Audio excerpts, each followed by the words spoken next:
Good morning guys. પીલા ભાગવાની શરૂઆત કરી દીધી છે.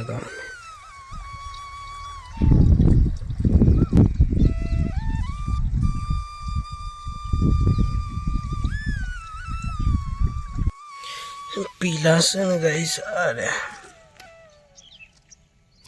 પત્તોના વચ્ચે જે ઝીણા ફૂલના હોય એને પીલા કહેવાય. અરે પીલા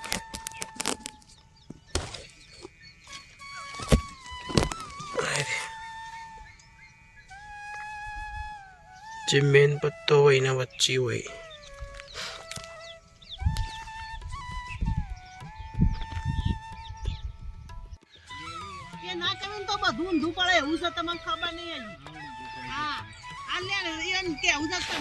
તમે આવતા જ નહીં.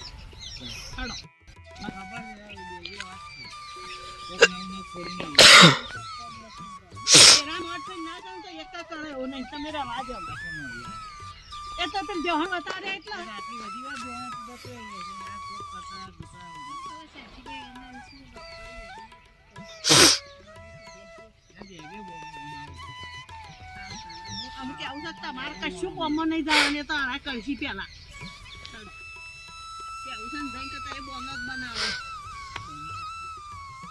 જેટલું તો તમે નહીં કરતા. તમે રવા જાવ, તમે ફોન લઈ લઈને બેહરો છો ને એવું તેરા કહીએ ને બે ગમે તે કોમમાં મસ્ત મસ્ત કરતા હો. શું ગાઈસ, જમવામાં શું વ્યવસ્થા?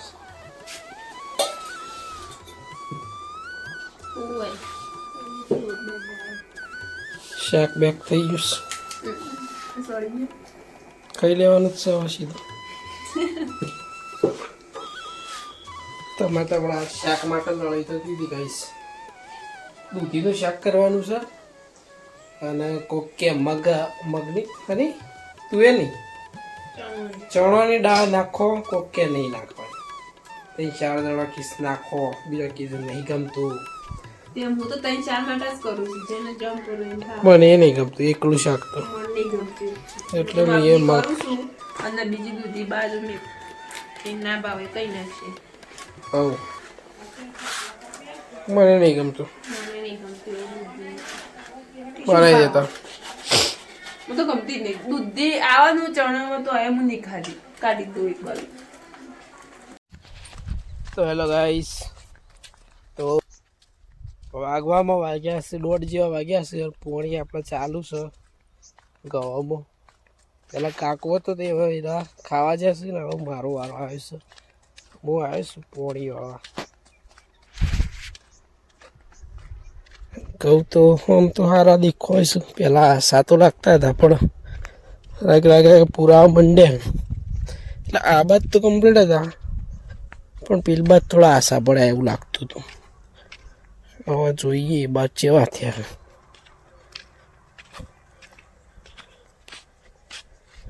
પાણી તો હારે બોરનું સારું જ આવે છે. બોથે થઈ જાય આ થઈ જાય બોથે તો કોઈ નુકસાન ના પડે. આમ તો લાગે તો કમ્પ્લીટ છે. પહેલાં થોડા આશા લાગતા હતા, પૂરાઈ ગયા. તો મિત્રો આ બાજુ છે ને થોડા આશા પડેલા હતા પણ હાલ તો આવા લાગે. આશા તો કહેવાય જ. પેલી બાજુની કમ્પેરિઝનમાં આ બાજુ થોડા આશા હતા. એટલે થોડા તો મોટા થાય ને એટલે બોથે થાય એટલે લાગે ના, પણ અંદર જઈએ ને તાણે ખબર પડે કે ટાલો પડેલો આવો. હા આશા દેખાય જ છે. બહારથી આમ એવું લાગે ને કાંક આશા પડ્યા છે પણ અંદર જોઈએ ને એટલે ટાલો દેખાય જ છે. આવો ટાલો. અને ખેતરમાં એક જ વખત હારા ઘઉં થયા હતા, બાકી તો આસાની છે. ખબર નહીં પડતી શું થાય.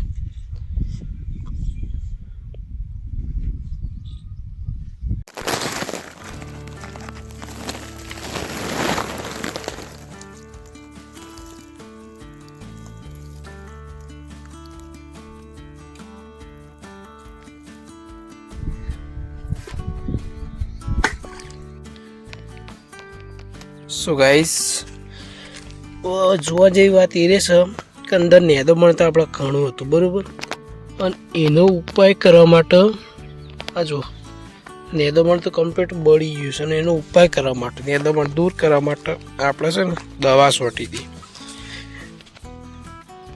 તો આ દવા રહી ને એને તો કોમ કરી દીધું હ, પણ એને કોઈ પ્રૂફ છે નહીં કે એ દવા રહી ને આ ગવાને નુકસાન નહીં કરે. 100% એ ગવાનું નુકસાન કરશે જ, અને ગવાની અંદર જ છે ને એ દવા ભળી હશે. તો આપણે એટલું તો વિચારીએ કે આ જે ઘઉં છે ને એ ભાઈ પેલા હેરાતું નહીં, ઓર્ગેનિક તો ના જ થાય, અને દવાવાળા જ થાય કાયદેસરના.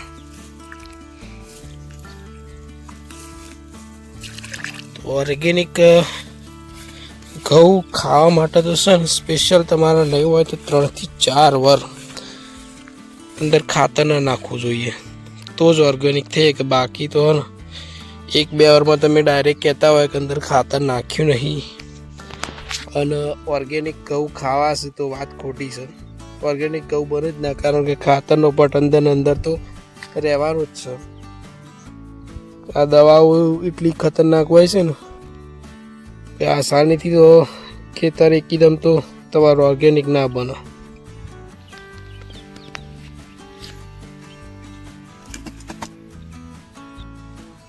સો ગાઈસ, ખાલી પાછળનું વાતાવરણ ચેક કરો.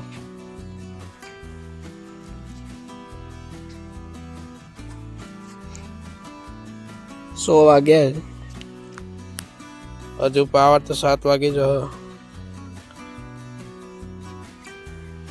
100 ભાગે 1 નંબર વાતાવરણ.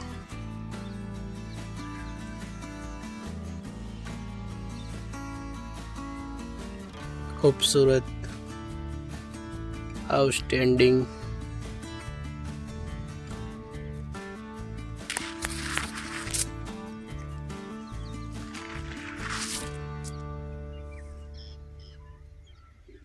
एक नंबर.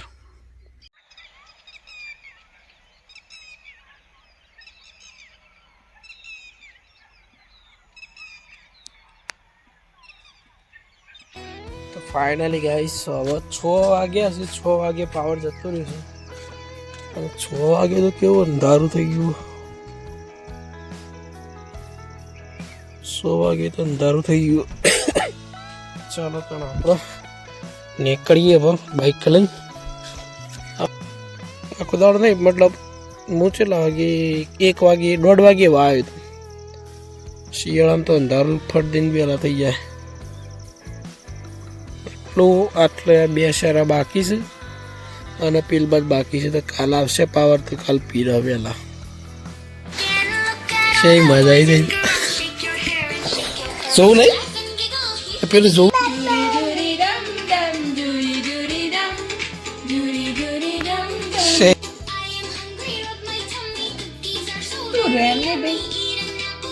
છોકરો જેવી જ મજા આવે.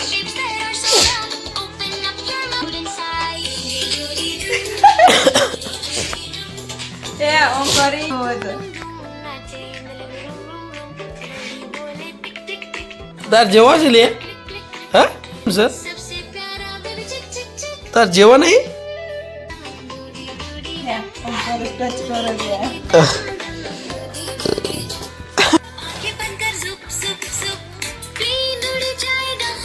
ખબર પડે ટાઈમમાં.